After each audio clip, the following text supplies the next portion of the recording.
Now let's move on to the explanation of paragraph number 3, in which there are only two complex words. The first word is frail, जिसका उर्दू में मतलब है कमज़ोर, while in English it means weak or fragile. The second word is willow wild, जिसका उर्दू में मतलब है कमज़ोर. In English it means frail and thin. Now let's move on to the explanation.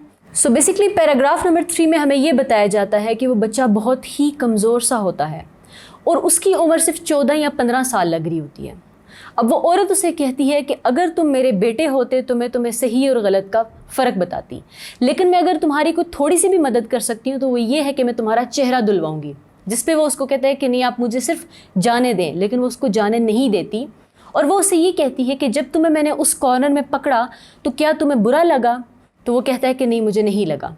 फिर वो उसे कहती है ये बताने के लिए कि ये मेरा कसूर नहीं है कि मैंने तुम्हें पकड़ा, असल में तुम खुद मेरे पास आए हो, और अब जबकि तुम मेरे पास चल के आ गए हो तो तुम्हें पता होना चाहिए कि तुम जिसके पास आए हो उसका नाम मिसेस यूएला बेट्स वाशिंगटन जोन्स है.